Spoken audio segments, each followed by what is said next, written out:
Hi everyone, and welcome to IDHACNBPGSATTG.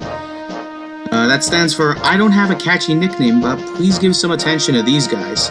And in this maiden voyage of, whatever the hell I just said, I'm going to be talking about a unit I have quite the soft spot for. And that unit is Shin from Binding Blade.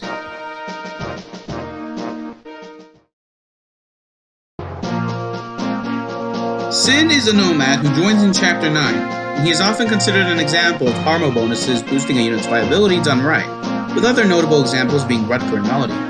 In that vein, let's look at how he handled with the player's reward for going on a more challenging playthrough, even if it's a glitch. On hard mode, Shin notably starts at level 5 with 9 base strength and about 14 speed. The exact number listed on his average stats is 13.6 because of the nature of Harmo bonuses. Interestingly enough, I had a Shin with 10 base strength, which is entirely possible, but usually doesn't result with anything relevant. In comparison, his stats are similar to an average level 10 Sue, with notable outliers being 7 HP and 2 strength in his advantage. In addition, Shin has 7 base constitution, which is among the lowest of any unpromoted male-mounted unit, but because he is a male-mounted unit, it gives him an astounding 18-8, which is the highest of any mounted unit in the game.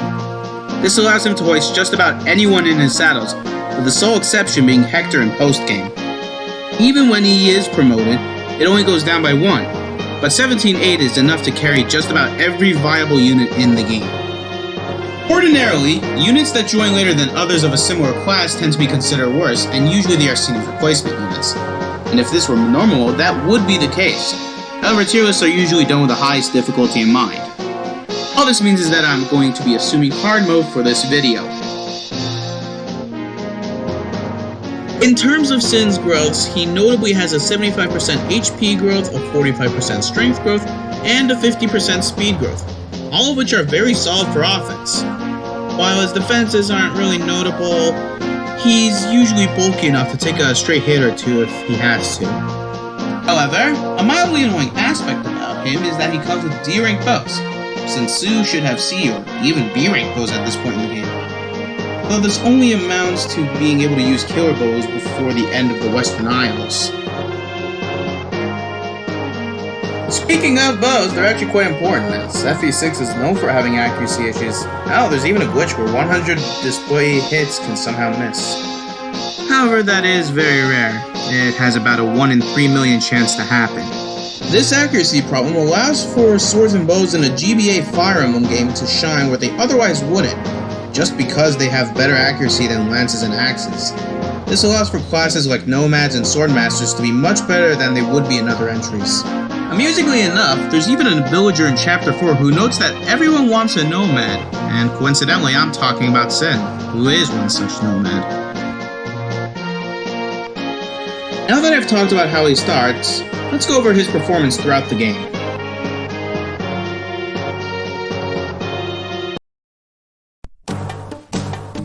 Like I said before, Shin joins in Chapter 9, and he has quite a good head start. His low base level of 5, coupled with his great base stats, means that catching up to the rest of the army isn't difficult for him. If he used Raven and Hector hard mode, this shouldn't be an unfamiliar feeling. In his joining chapter, he'll notably be able to double much of the enemies with a steel bow, or at least whatever he can fight that hasn't been killed yet. Still, getting him to catch up a bit on this map isn't very hard at all. You can even get Shin to promote by chapter 11 with a little bit of favoritism, although it's generally a good idea to have him promote before the end of the Western Isles. In terms of weapon ranks, beating him 50 bow EXP will allow him to use C-rank bows like killer bows, or if he's promoted, B-rank bows like the brave bow that you can get in Chapter 12. Once he promotes with an Orion's bow, he'll have access to swords, although it's only at a measly E rank. But an average 10-1 Shin should have 13 strength, which is plenty enough to do some damage, even if you just have access to an iron sword. While we're on the subject of promotion, the 2 Orion's bolts that you get before Chapter 12 don't really have any competition, as the only noteworthy users of an Orion's bolt are the nomads themselves. Bolt and Dorothy aren't very good at this point unless you made a concerted effort to invest into them. This promotion benefits Shin a lot because he has some great bonuses from promoting, notably 5 in HP, 2 in strength, and 2 in speed. What it does is it allows him to augment what he does to a better extent.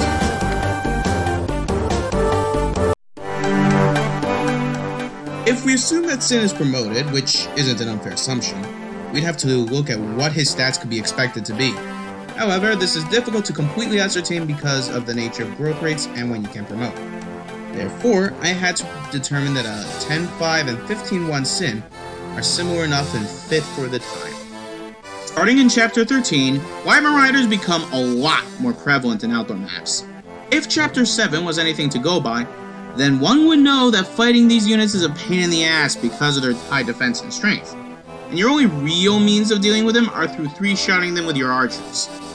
Now they're stronger, but so is your army. And you have a Wyvern Buster in Shin, who's rather adept in dealing with them, being able to one-round them with steel bows. In fact, there are 2 bosses in 2 maps from Chapter 13 to 16X that are Wyvern Warriors themselves, so Shin being able to double them with a killer bow is a great way to make quick work of them. Although with Narshin, his Delphi shield would need to be stolen, and Shin would need 2 speed level ups to double him. Even so, the influx of Wyvern Riders adds usefulness to him. Regardless of the Wyverns, Shin's performance has markedly improved since his join time, likely because he has a few levels and a promotion under his belt. Notably, he is now able to double every unit in Chapter 13, except for the hero in the bottom right of the map, where he falls 1 speed short of doing so. In subsequent maps, however, he should be able to double just about everything, provided he isn't weighted down too much.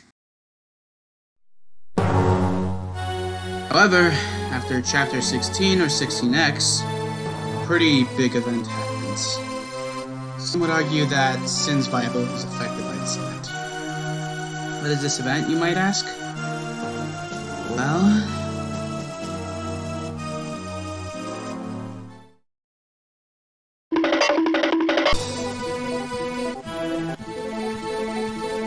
when it comes to the route split, the common consensus is that Ilya is the preferred route.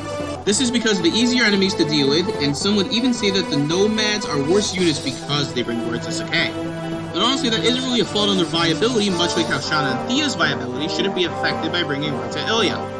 However, in Sakai's defense, that route has more open maps that largely let you move around however you'd like, whereas Ilya has more terrain-heavy maps, limiting who can move around easily to just the flyers.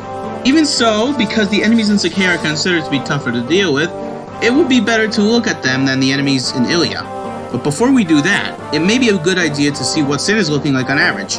We can fairly assume that Shin gained 4 to 5 levels, assuming he wasn't given too much favoritism, so we'll need to look at a 10-10 and 15-6 Shin for reference.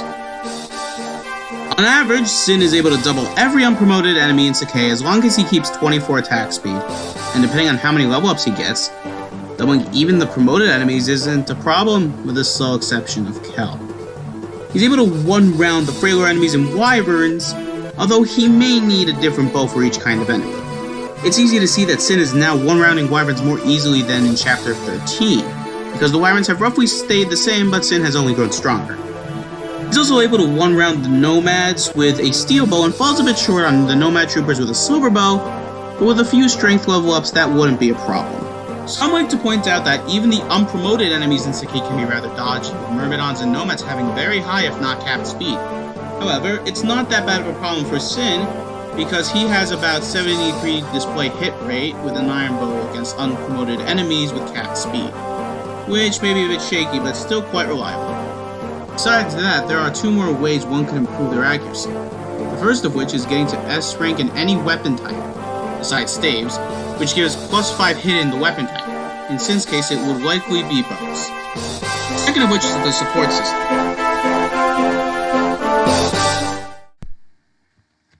One may be wondering how would supports be useful in FE6, which is a game where supports happen to be quite slow. This is because Shin has a support partner in Sue, where the two have a good support base and growth. They can feasibly reach a C support before the end of the Western Isles, which isn't a big time sink because the Western Isles is a pretty eventful part of FE6. After all, it takes 15 turns of being next to each other to get to there. A B support isn't that far out of reach before Sakai, being 30 turns away from a fresh C support, and with some of the maps being on the longer side, getting support points isn't that hard to get in a timely fashion. Therefore, we can fairly assume that the two have a B support going into Chapter 17. Because of Su's wind affinity and Sin's ice affinity, they would notably get 1 attack and 10 hit when in support range, which will let Sin be able to get closer if not reach benchmarks on 1 rounds and increase reliability against the Nomads. This is notable against the Sakai exclusive bosses who are incredibly dodgy, and reliability on hitting them is essentially thrown out the window. In a game with 2 RN, a plus 10 bonus to hit rate is incredible boost to reliability, especially when hit rates against these bosses are atrocious. Back to unpromoted enemies with an Iron Killer Shortbow and B support with Su, Sin has an 88 display hit rate against them, which is an accomplishment if I've ever seen one. Against Monk and Cal, which are possibly the dodgiest bosses in the game, Sin's hit rates would be sitting in the 40s to 50s because of their high speed and luck, as well as the 20 avoid gates given FE6. But that's probably better than what half the cast can muster. Now we're at the end of the game, and the enemies are as tough as they will get. While one may worry about how fast the enemies are, they won't be any faster than what Sakai had to offer. Quite the contrary, actually. The AS threshold to double the fastest enemies is much lower. Let's take a look at what Sin could be expected to be at.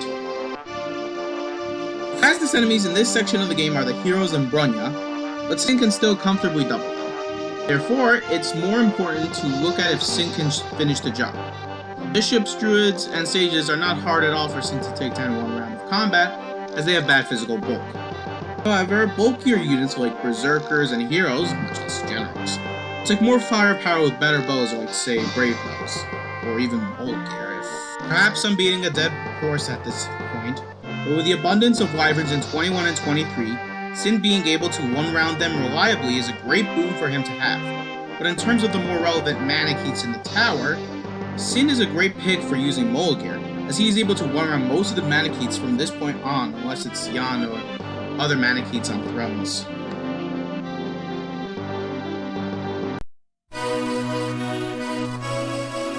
When all is said and done, Sin's a great unit from the moment Su dumps some blue paint on him until the end of the game, and I think he should get more credit than he's given at times. Thank you for watching this episode of IDHACNBPGSATTG, and I'll see you all the next time I feel like uploading.